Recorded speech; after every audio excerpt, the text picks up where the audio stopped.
What's up, guys? Welcome back to Simply FPL. It's Monday. There's only 4 days till game week 1 kicks off.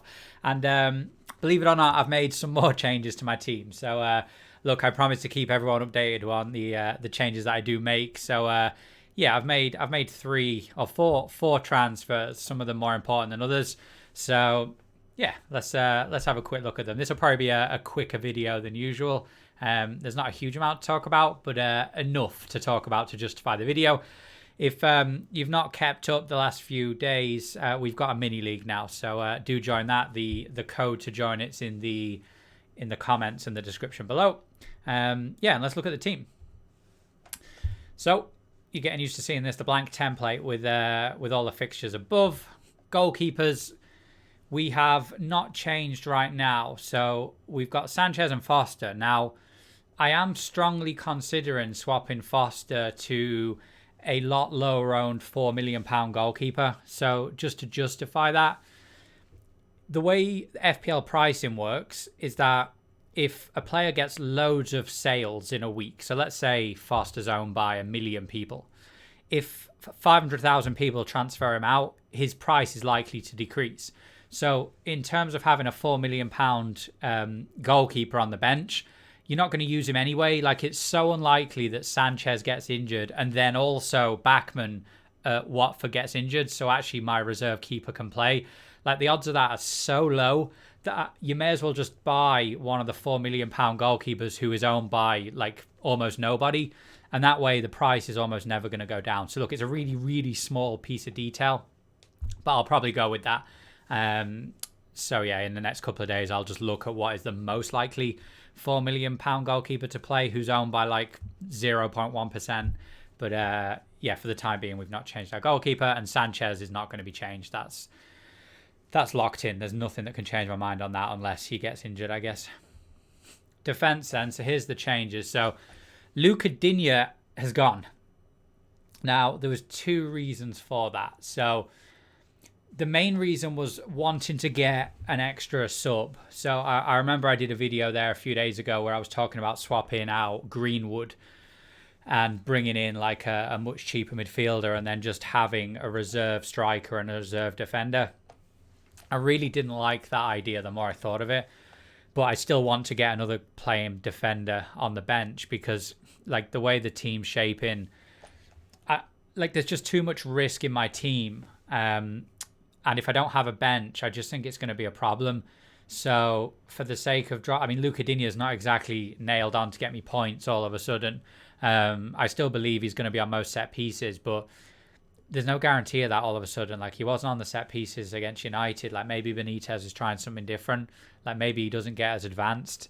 Like Everton, maybe we won't keep as many clean sheets in the first 5-6 game weeks. So there are other options out there, and I think Soufal, point for point, could match Luca Digne in the first 6 game weeks, and he's £500,000 cheaper. So what that's allowed me to do is upgrade my £4 million defender to Ayling for £4.5 million. So I think I much prefer that. Like, I can kind of rotate Ayling and Chambers in and out as I need them, and just have Shaw, Soufal, and Alexander-Arnold as the players that will play every week for the first 6+ game weeks. So yeah, there's my first swap. I think I'll regret it when Everton beat Southampton 3-0 on the opening day of the season and West Ham draw 1-1. But right now it feels like the smart move to do. So I've done this to get an extra substitute rather than to get rid of Luca Digne. But getting rid of Luca Digne is also, the more I think about it, is not necessarily the worst option. Alexander-Arnold and Shaw's, they're definitely going to be there on day 1, so there's nothing to really discuss with them. Midfield, largely unchanged. I've got rid of Greenwood for Jota, solely based on that game there yesterday. Jota scored again. My thought process, I think Greenwood and Jota are almost a coin toss at this stage. Like, they're both just as risky to not get minutes. Jota may be a bit more risky, but also a bit more likely to get points, in my opinion. The thing that swung it is just that the opening day of the season, when United play Leeds, if Greenwood plays, I won't be devastated if I don't own him. I'll just be thinking, okay, there's a chance he won't get points. Let's keep our fingers crossed for that. But if Jota lines out against Norwich, I'm going to be thinking that I should have put him in my team. So I'm kind of just going with the emotional pick there. So Jota's probably going to be back in my team. He's done so well in pre-season. It'd be awfully harsh to drop him for Firmino, bearing in mind Firmino's not had much of a pre-season. So I'm hoping for the first couple of game weeks he'll play. And look, if he gets rotated after that, we'll have a decision to make. But I'm feeling confident of going for the Salah Jota double on game week 1. And Havertz, again, just to reiterate, if I do have him in game week 1, I'll be getting rid in game week 2. He'll be swapped for Son. So I've got 1.5 million in the bank to do that transfer. Still not guaranteed I'm going to play Havertz. I might just have Son against City. That'll be a last-minute judgment call. But yeah, that's the midfield. And the strikers then. So look, I'm still sold on Ings. I'm surprised his ownership's not more, to be honest with you. So, yeah, he's not going anywhere. Tony, I'm not as sold on, but I can't afford to swap him for anyone else who's of any use. Like, if I had another million, I'd swap him for Wilson at Newcastle, maybe Antonio at West Ham. But I don't see where I can get £1 million out of that team to upgrade him. So I'll go with Tony and hope that. I mean, promoted teams often have good starts to the season. They don't usually blow their load till about Christmas, and then it's all downhill. So hopefully Brentford come up absolutely firing. And there's not really a better team to do it against than Arsenal. Like, Arsenal can be shaky at the best of times. And yeah, I've put Obafemi in because Davis for Aston Villa is injured. So look, I don't expect him to get many minutes.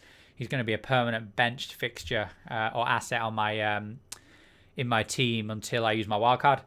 But yeah, it's better to have at least someone who has a small chance of playing than has no chance of playing. So that is the team. That's how we're going to line out on game week 1 as it stands. Mo Salah captain, obviously. Chambers on the bench. I just think there's a better chance that Brentford score than Leeds score, which I know I've got Rafinha in. But look, you can't have all 15 players not playing each other every week. So sometimes you are going to have these decisions and you just have to make a judgment call. I think like Shaw and Rafinha have more chance of getting points than Tony and Chambers, which is why I've got both of them in there. But again, you could make an argument for both. I just think that's what I'm going to go for the time being. Yeah, I don't have a huge amount more to add to that. And I'm confident that team, that's going to get me at least mid-pack. So if Bruno Fernandes goes out there and absolutely has a rout, I hope that the other players like the Mahrezes, the Havertz, the Jotas will get me enough points to kind of cover him. I've a feeling I'm not going to be coming into game week 2 in like 3 millionth position, having had a nightmare game week 1. I think it's quite solid. So yeah, drop in the comments what you think about that. So that's that. Could be the first video in under 10 minutes I've had in a while, but there it is. Hit the subscribe button if you've not already. We're going to be doing a week-by-week analysis of the team throughout the season. I'm probably going to have a few more live streams before Friday. Might even have one tonight. Last night's was pretty good. We had 400 people at one point watching. That's not locked in. If not, I'll probably do one tomorrow. And yeah, we'll continue to have videos each day. So drop your comments in the, well, obviously in the comment section below. And yeah, take it easy, guys. We'll see you in the next video. Bye-bye.